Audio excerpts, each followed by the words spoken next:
mais je viens de comprendre ce qui se passe.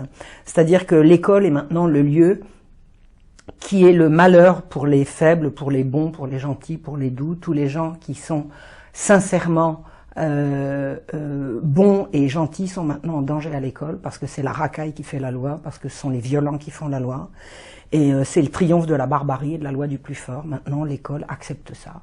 Et cette petite Marion a été simplement bonne élève, elle était douce, elle était gentille, elle était jolie, et elle ne voulait pas rentrer dans le rang, et elle a été harcelée à mort, d'une part par des petits salopards, bon ça c'est une chose, mais devant tout un encadrement qui n'a rien fait, qui était alerté et qui n'a absolument rien fait. Je suis en train de comprendre que l'école est devenue le lieu de tous les dangers. Alors, ce que je comprends, moi, de l'évolution de l'école par rapport à celle que j'ai connue, c'est que d'abord, on n'y apprend plus rien. Moi, j'ai eu la meilleure école du monde. J'ai appris tout ce qu'il y avait à savoir. Dès le cours préparatoire, je savais lire, écrire et compter. Et après, ça n'a été que l'amélioration de ce socle de base absolument essentiel que j'avais avant d'entrer au cours élémentaire, et que maintenant, la plupart des jeunes arrivent au bac même sans savoir. Bon, on voit bien que les jeunes ne savent pas écrire, ils arrivent à peine à lire, ils lisent avec difficulté. Il n'y a qu'à regarder la façon dont ils écrivent sur les postes. Je vois bien les courriers que je reçois, les gens n'ont plus d'orthographe. Alors l'orthographe, c'est la structure de la langue, et si on ne connaît pas la structure de la langue, on ne peut pas comprendre le sens des mots. Je veux dire, on est en train d'abattardir la langue et d'abêtir complètement une génération. Et quand je dis une, est-ce que c'est vraiment une? Est-ce que c'est pas plusieurs? Bon, alors au niveau de l'écriture et de la lecture, je vois bien la catastrophe, mais récemment, je suis allée regarder les programmes d'histoire, c'est absolument monstrueux. J'ai vu un livre d'histoire à l'usage des secondes qui, dans la même édition, à la fin des années 90, était absolument remarquable, et au début des années 2000, la même édition a été expurgée, tenez-vous bien, du règne de Henri II, François II, Charles IX, Henri III, Henri IV, Louis XIII, Louis XIV, Louis XV, Louis XVI. On a un programme à l'usage des secondes qui fait passer l'histoire d'un bond de François Ier à la Révolution française.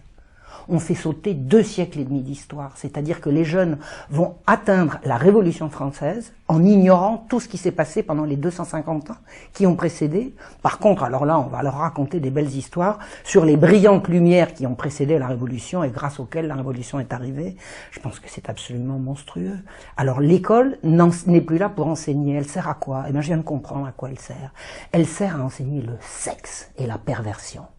J'ai lu, et je suis pas la seule à l'avoir lu, je sais que Farida Belgoul en a parlé, et il faut écouter Farida Belgoul là-dessus, elle a des choses remarquables à dire. Mais je suis moi tombée sur cette lettre. Le ministre Vincent Peillon a écrit, et il a écrit ça au mois de janvier dernier, la petite Marion était encore vivante quand il a sorti ça. Il a écrit à tous les recteurs en disant, les rectrices et les recteurs, parce que bien sûr, il faut pas louper une occasion de faire du féminisme complètement crétin. Il a écrit: la lutte contre l'homophobie en milieu scolaire, public comme privé, doit compter au rang de vos priorités. C'est-à-dire que la priorité, c'est plus de transmettre le savoir, c'est de lutter contre l'homophobie que personne jusqu'à présent n'a été fichu de définir. Personne ne sait ce que c'est.